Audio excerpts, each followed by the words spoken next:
Sosyal na sosyal, ganyan ang mga asong nagpatalbugan sa isang dog show sa Pasay. Ang isa nga sa kanila, daan-daang milyong piso pa raw ang halaga. Ikwento mo, Jay De Castro.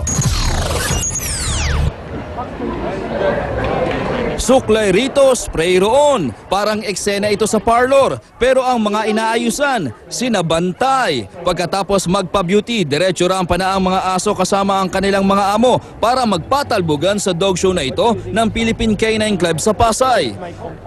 Galing pa raw sa iba't ibang panig ng mundo ang mga contestant. Ang Wolf Scourge na ito, nagmula raw ang lahi sa Great Britain. Ganitong aso nga raw ang inaalagaan ni Queen Elizabeth.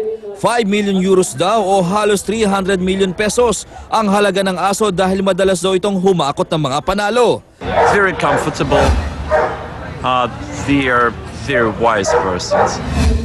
Pero hindi lang sa tika sa kasalalay ang kanilang panalo. Kailangan din daw, well-behaved sila at magaling ang kanilang mga handlers sa pagrampa. Ang 11 years old na si Miguel Murphy na may-ari ng Cocker Spaniel ang pinakabatang handler sa kompetisyon. Hindi pa. Kasama rin sa hinusgahan ay kung hawig pa ba ang mga aso sa orihinal na itsura ng mga lahi nito. Jade De Castro, News 5. Masaya at makulay ang idinaos na Makati ang Caracol Festival. Todo costume ang mga sumali sa parada sa Ayala Avenue. May bumida na nag-alahayo, fairies at bulaklak. Ito na ang ika-26 na taon ng Caracol Festival. Local version daw ito ng pamosong Mardi Gras ng France. Sa pamamagitan daw nito ay gusto nilang isulong ang pag-aalaga sa kalikasan.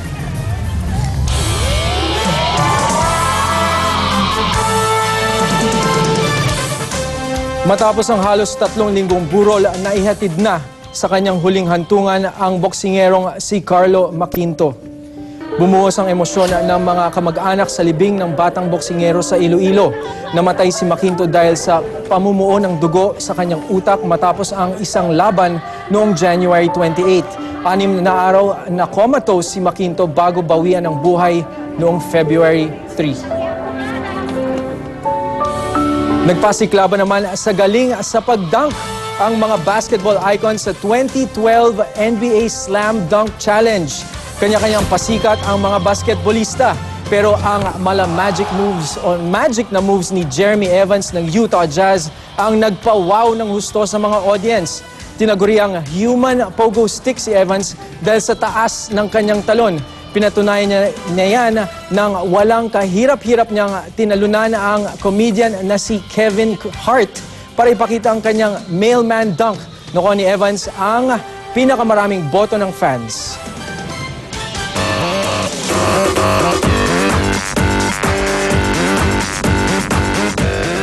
Well-time, big-time host na si Camille Villar.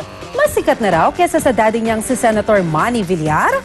At singer na si Whitney Houston, may isa pa raw anak. Yan at iba pa sa showbiz aksyon ni Jeff Fernando. Pangsyam si Marian Rivera sa top 10 International Sexiest Women of the World ng isang blog site. Proud na proud naman ang boyfriend niyang si Ding Dong Dantes. Pero hirit niya, hindi lang dapat number 9 si Marian. Para sa akin, number 1 siya talaga worldwide magmula noon pa. So, thank you naman at napansin niyo yun dahil para sa akin na she's on the top of my list. Mas sikat na raw kay Senador Manny Villar ang kanyang anak na si Camille. Sabi ng senador, madalas na siyang napapakilala ngayon in public bilang ama ng well-time, big-time host. Pasado naman kaya sa kanya ang hosting ng anak.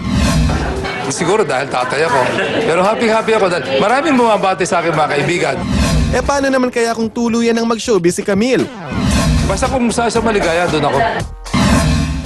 Isang linggo matapos mailibing ang legendary singer na si Whitney Houston, usap-usapan naman kung kanino mapupunta ang naiwan niyang yaman. Siyempre, di mawawala sa listahan ang kanyang anak na si Bobby Cristina. Pero kasama rin dyan ang secret son daw ni Whitney na si Nick Gordon. Inampon daw ng singer si Nick noon mula sa isang pamilyang problemado raw ang background. Hindi formal ang pag-ampon kay Nick, pero minahal siyang parang tunay na anak ng singer. Kahit si Bobby Cristina, itinuring na rin kuya si Nick. Nag-graduate with flying colors sa Harvard ang supermodel na si Tyra Banks. 9 na linggong management program ang pinasukan niya. Nag-drop out sa college si Tyra. Noong 17 years old pa lang siya para karirin ang pagiging isang modelo. Pero dahil lumalaki na ang kumpanya niyang Bankable Productions, na siya ring nagpaproduce ng programang America's Next Top Model, naisip ni Tyra na magbalik eskwela. Jeff Fernando, News 5. Pag-usapan natin yung dog competition kanina. Wala, ang gaganda kasi ng mga aso. Mahilig ka ba? Hindi. Nag-aalaga? Ito na wala, kikikute, hindi ka naman pala nag-aalaga. Pero ako kasi cute talaga, lover ako ng mga dog. Meron ka ba? Oo, meron kaming Ano? isang Labrador at saka Dachshund. Pero Pero yung- love na love ko yung Dachshund namin kasi alam mo yan, yung mga play dog yan So makukulit. Kaya yun yung mga binabantayan namin, yung mga one time pagdating mo sa bahay, sira na lahat ng sapatos mo. Gano'n. Pero malalambing. Kaya Pero gusto ko yung mga dog. Yung mga asong yan parang ano yun, di ba, mga champion breed. Parang mas mahal pa yata yung gastos sa kanila dun sa gastos ng Oo isang naman, regular magkano na- yung kanina sinasabi na pinakamahal, umaabot sa 300 million pesos. Well, hindi ko kayang bumili ng ganon. May nagsabi nga daw, pag kinagat ka ng asong yun, Ano? yung pa yung injectionan. Oh. At yan ang Sige kalating naman. oras ng maaksyong balita. Mga balitang pundasyon ng matalinong opinyon at konkretong solusyon. Saan man, kailanman, kapatid. Higit sa balita, aksyon. will paint the light and shade colors and the trees. He will climb the steepest hill, believe in what he sees. He will lay down all